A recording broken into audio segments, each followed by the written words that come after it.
And then there's a moment where this press photographer goes to take a picture of him after he won the tournament, and instead of taking a picture of him, he takes a picture of the person who came second, which was a white person, and they're the person that was on the front newspaper cover. And so he never got to have those newspaper front pages because they chose not to include him because he's black.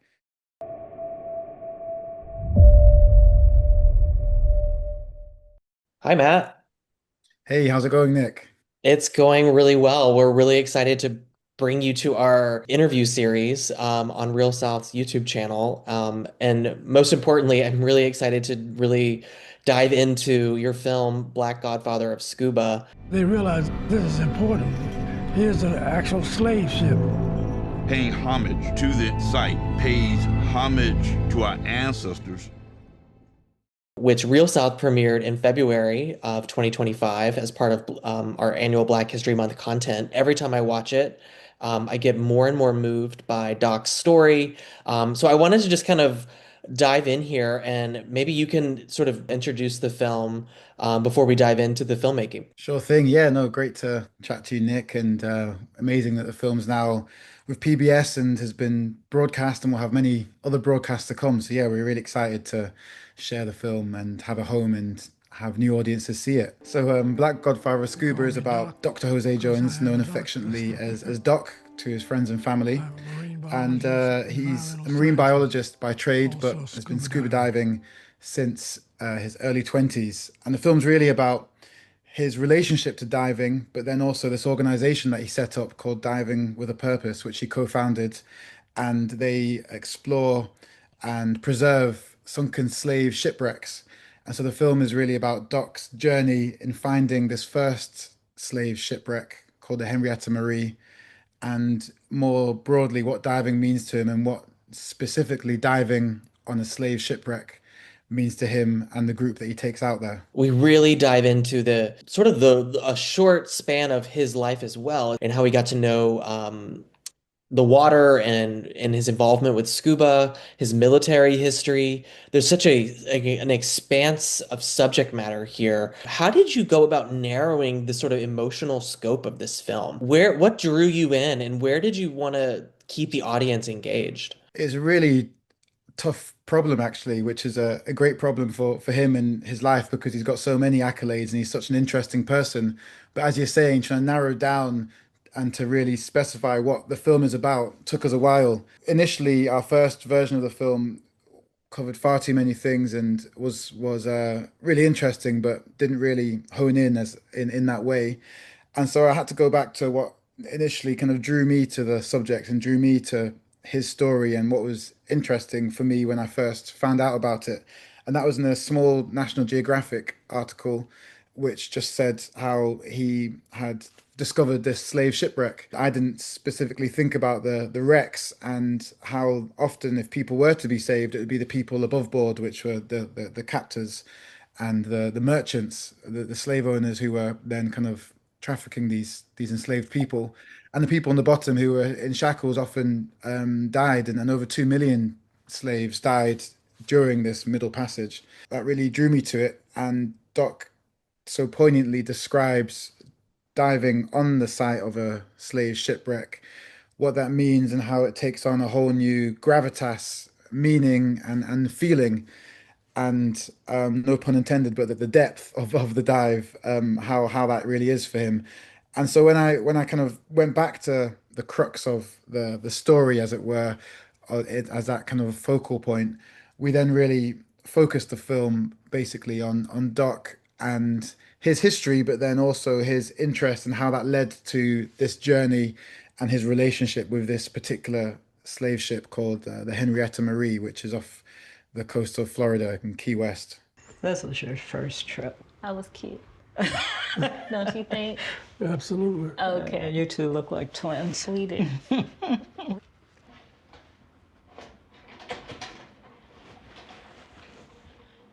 It's so. Yeah. Yeah. This brother had has many dives under your belt. Tell us how many dives you have under your belt. Underwater Adventure Seekers. We've been every place that you can name. We've dived from Australia to Africa, all over the world. So the Underwater Adventure Seekers is one of the oldest clubs in the United States and one of the best traveled clubs in the United States. I'm really glad that you really have really been able to sort of uncover and dive more into sort of the complex nature of the South's history, and specifically with the Black Godfather of Scuba. It is just a trove, and I think that's an important word to use when we're talking about sort of scuba diving and treasures. And but this trove of archival that you have in this film, it is all encompassing. It is both underwater, it is on land, it is military history, it is slave ship history, it is 90s newsreel footage. I'm just curious to know how you found all of this footage and how you went about structuring it in this film. Yeah, there's a huge amount of footage, and Doc was a pioneer in many ways. He was an eighth Dan black belt in karate, and so we just came across loads of karate tournament videos. He was obviously one of the first black scuba divers in America, but he was also very forward thinking about capturing moments and documenting things, which is great for us, which meant that we had lots of footage to be able to choose from, and these amazing trips that they went on from the 70s and 80s. He'd been recording and archiving, and so he's quite a private person, and so it took a while to get into his treasure trove, as he said. That took quite a while to build trust with lots of phone calls, and it wasn't until towards the end of the shoot, being with him, that we were able to access that. But yeah, we I guess the personal archive was what I was really focused on, because traveling to these exotic places often, as a group of black people that he organized, was quite rare in the 80s and 90s. And so it was fascinating to me to be able to be in a group that he created, this community and this traveling family, to be able to then dive together, to experience and explore together. And so I thought that was really vital as archive. The other things with the newsreels and the more kind of public domain archive, we had great archive producers, Jasmine Brown and Andrew Carver, who is actually the producer but did a lot as well. I was really fascinated by the mini DV tapes that he had, and even before that, the film reels that he had, which we got digitized. And they lots of them hadn't ever been seen before, and he just had kind of in his garage, along with his 1960s Ford as well. I just wanted to kind of go more into the diving of it all as well, because this film is filled with recreations, if you will. It's got underwater scenes, and I just wanted to dive a little bit more into the production of that and what that process was like to film underwater, and what went into your thinking and strategically when to use that throughout the film and so forth. Sure, yeah. Well, the reenactments underwater, I wanted those to be slightly more surreal and mysterious, and really to try and showcase what diving is for Doc as opposed to what diving is in general. And so it's very much from his perspective, and because of that, we tried to have these ethereal and quite singly lit shots. We ended up shooting those in this very deep swimming pool in DC. Is about 40 feet, and blacked it out, and had a couple of light sources around the pool edge, and then yeah, then for one we matched the shot that he actually took underwater with his archival video camera, which was as they're kind of descending down with these chains, and then we did that as well. And so some of it was a mix of trying to match shots from his experience, which he already had, or to try and convey a sense of what he may have been feeling, or hearing or not hearing, as he's underwater, and what that was like for him, to try and show the beauty and why he was so drawn to diving, which he was. And had you done any sort of underwater production experience before? How did you go about preparing for that shoot? What kind of equipment were you using, or did you do any test shoots? So I scuba dive as well, and love diving, and so can and also have I wouldn't say as much of an obsession as Doc has, but do it's one of my passions. And so I could really understand and put myself in his perspective of why he loved to do it. And so I kind of had that philosophy as we were kind of trying to shoot from those underwater scenes. But my experience before this was limited to just having a GoPro underwater. We used the same camera on land as we used underwater, and that was a Red Gemini, which is my camera. And I was a bit protective and nervous about it going underwater, as it's never been underwater before, and had like a housing case for that, which is essentially just a plastic box that you kind of put the camera in, which is kind of watertight, and then it pressurizes it. So as you go down, it remains usable and works, but then you have to kind of counteract it as well. So there's all kind of technical elements to it, which was far beyond my tease, so to speak. And so we did a few test shoots, but we had Josh Osley, who was our DP for the project, and he did an amazing job and is very skilled and experienced shooting underwater. And because we were just shooting in the swimming pool, we had cables then, which then kind of fed out onto this big monitor. And Doc, I also wanted to be a part of the process with the reenactments, which is really useful because then he could tell us from his perspective how things were and what he was doing at the time, which we then fed in to how we would actually shoot it and what the actors would then be doing. And so we were then able to get a big monitor up for him, big 17-inch monitor that he was then able to look at the edge of the swimming pool. And so me and him were sitting there as Josh was underwater, capturing all those beautiful shots that we see. Incredible. Do you have any advice for aspiring underwater filmmakers or reenactment creators that sort of taking some learnings that you want to share with anyone who might watch this? One thing which is very time consuming is kind of coming back and then going back under. And so changing lens or anything takes quite a while because you have to then take it out, rebalance, put it back in. Essentially similar to a gimbal, but if you imagine it's kind of needs to be waterproof. And so any water obviously would then destroy the camera. So you need to do lots of checks with that. So any kind of changing of lens takes a while. So it's good to try and stick on a lens you like and a perspective that you're happy with to be able to knock out a few shots in a row. And also depth is very different in terms of perspective. And so things in the foreground and background is you can't get a great sense of that. So it's good to have certain markers to be able to orientate yourself in that way. So those would be two things that I would say. But then also try and get people who are kind of more experienced than you at doing that as well, which I was lucky to have. Your team did an incredible job. This visually, you create just such a beautiful opportunity for us to see artistry within the archival. And I think it's even more powerful because you're able to juxtapose it with these beautiful underwater scenes that you create. So I think it's such an compelling watch. And it's also obviously a compelling story around the Henrietta Marie and Doc. How has the sort of reaction been? Audiences are always very curious to see how a participant sees themselves. What has been Doc's reaction? Yeah, I think that's always a tricky time showing the people that are in the film and living and breathing what you're trying to show and to try and stay true to have some sort of essence of their experience within that, while also having it to be entertaining and powerful for a new audience. And luckily, he really loved the film. And I was a bit worried because some of those details which are in there and the connections that we made more apparently than he had in his mind, which is more organic as a process. And so his relationship to diving, he never vocalized that came from this kind of trauma that he had.